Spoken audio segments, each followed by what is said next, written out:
Class 9-এর স্টুডেন্টরা, তোমাদের জন্য আজকে আরেকটি নতুন ভিডিও আনলাম। আর এটি হচ্ছে তোমরা যারা চেয়েছিলে যে তোমাদের নানার বাড়ি এবং দাদার বাড়ির কম্প্যারিজন বিষয়ে একটি অ্যাসাইনমেন্ট আমি লিখব।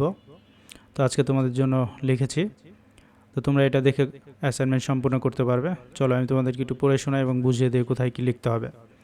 তো প্রথমে হেডলাইন হিসাবে কম্পেয়ারিং মাই গ্র্যান্ডফাদার্স হাউস লিখবে, অর্থাৎ এই হেডলাইনটা এরকমভাবে লিখবে। তারপরে লোকেশন অর্থাৎ অবস্থান, তোমার নানার বাড়ি অথবা দাদার বাড়ি কোথায় সেটার একটা বর্ণনা আছে, অর্থাৎ এটা হচ্ছে নানার বাড়ি বর্ণনা, এটা হচ্ছে দাদার বাড়ির বর্ণনা। অর্থাৎ ম্যাটার্নাল গ্র্যান্ডফাদার মানে হচ্ছে নানা, আর প্যাটার্নাল গ্র্যান্ডফাদার হচ্ছে দাদা। তো দাদার বাড়ি এখানে বলা হয়েছে যে my maternal grandfather lived in a small rural town, অর্থাৎ একটা অনেক ছোট একটা মফস্বল শহরে মানে তোমার নানা বসবাস করে। তার বাড়িটা হচ্ছে পাহাড় ঘেরা একটা অঞ্চলে এবং খুব সুন্দর একটা গ্রাম্য পরিবেশ রয়েছে।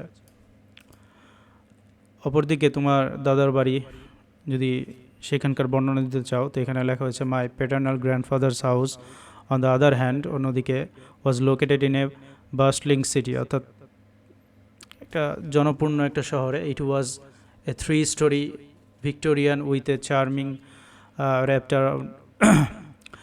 র্যাপ অ্যারাউন্ড পোর্চ, অর্থাৎ এটা ভিক্টোরিয়ান আমলের একটা বাড়ি, 3 তলা বিশিষ্ট একটি বাড়ি। তো তোমরা চাইলে এটা 5 তলা 6 তলা, যেটা যার যেরকম মন চায় লিখে দিতে পারবা। স্ট্রাকচার অর্থাৎ বাড়ির গঠনটা কেমন, তো এখানে লেখা হয়েছে my maternal grandfather's house was a cosy cottage with a single floor and a large welcoming porch swing. Inside it felt warm and lived in, with plenty of family photos on the walls.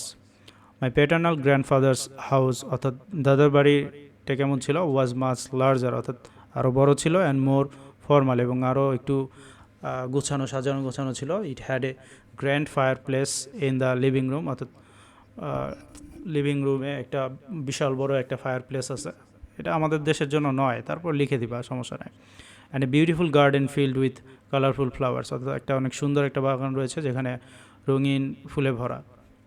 তারপর আসো atmosphere, অর্থাৎ ওখানকার যে আবহাওয়া বা আবহাওয়ার কী অবস্থা, পরিবেশটা কেমন ওখানকার। তো my maternal grandfather's house always felt full of life, অর্থাৎ সবসময় মনে হয়তো জীবন্ত। There were always family members coming and going, সবসময় পরিবারের সদস্যরা আসে যায়। The smell of fresh baked cookies often filled the air, অর্থাৎ মাঝে মধ্যেই ফ্রেশ যে বিস্কুটের ঘ্রাণ, অর্থাৎ এগুলো পরিবেশটাকে সুগন্ধযুক্ত করে রাখে। আর my paternal grandfather's house was quieter and more reserved. However, there was always a sense of peace and tranquility there. অর্থাৎ দাদার বাড়িতেও মোটামুটি নানার বাড়িতে